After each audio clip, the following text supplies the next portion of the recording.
എന്താണ് ITC? Input tax credit. ഒരു business ചെയ്യുന്ന അല്ലെങ്കിൽ ബിസിനസ് തുടങ്ങാൻ പോകുന്ന ഏതൊരാളും അറിഞ്ഞിരിക്കേണ്ട ഒരു ഇമ്പോർട്ടൻ്റ് എലമെൻ്റ് ആണ് ITC. സിമ്പിളായി പറഞ്ഞാൽ പർച്ചേസ് ചെയ്യുമ്പോൾ കൊടുക്കുന്ന GST, സെയിൽസ് ചെയ്യുമ്പോൾ കളക്ട് ചെയ്യുന്ന GST നിന്നും ക്ലെയിം ചെയ്യാൻ പറ്റുന്ന ഒരു ബെനിഫിറ്റിനെയാണ് ITC എന്ന് പറയുന്നത്. ITC എന്താണെന്ന് അറിയാത്തതുകൊണ്ട് പലർക്കും ഉണ്ടാകുന്ന പ്രശ്നങ്ങളാണ്. ഒന്ന്, കൊടുത്ത ടാക്സ് വീണ്ടും കൊടുക്കുന്നു, പ്രോഫിറ്റ് കുറയുന്നു, റേറ്റ് കോമ്പറ്റേറ്റീവ് ആക്കാൻ സാധിക്കുന്നില്ല, ക്യാഷ് ഫ്ലോ ടൈറ്റ് ആകുന്നു.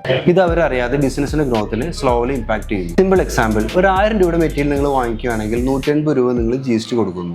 2000 രൂപയുടെ സെയിൽ നിങ്ങൾ ചെയ്യുകയാണെങ്കിൽ 360 രൂപ GST ആയിട്ട് നിങ്ങൾ കളക്ട് ചെയ്യുന്നു. വിത്തൗട്ട് ITC ആണ് നിങ്ങൾ ചെയ്യുന്നതെങ്കിൽ 360 റുപ്പീസ് നിങ്ങൾ ടാക്സ് ആയിട്ട് അടക്കേണ്ടി വരുന്നു.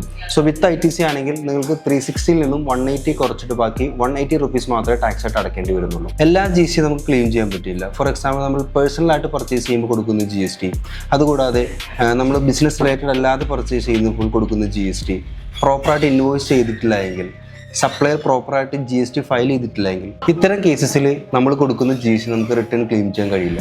ITC ക്ലെയിം ചെയ്യേണ്ട കണ്ടീഷൻസ്: വാലിഡ് GST ഇൻവോയ്സ് ഉണ്ടായിരിക്കണം, ഗുഡ്സോ അല്ലെങ്കിൽ സർവീസോ ആക്ച്വലി റിസീവ് ആയിരിക്കണം, സപ്ലയർ പ്രോപ്പറായിട്ട് GST ഫയൽ ചെയ്തിരിക്കണം, നിങ്ങൾ GST ഫയൽ ചെയ്യണം, എല്ലാ പർച്ചേസും പ്രോപ്പറായിട്ട് മെയിൻറ്റെയിൻ ചെയ്യുക, GST filing or return on ടൈമിൽ ചെയ്യുക, റെഗുലർ GST റീകൺസിലേഷൻ നിങ്ങൾക്ക് ITC മിസ്സാവില്ലെന്ന് ഉറപ്പുവരുത്താൻ സാധിക്കും. Good accountant or good consultant support എടുക്കുക. GST ഒരു എക്സ്പെൻസ് അല്ല, പ്രോപ്പറായിട്ട് ഹാൻഡിൽ ചെയ്താൽ അതൊരു ബെനിഫിറ്റ് ആണ്.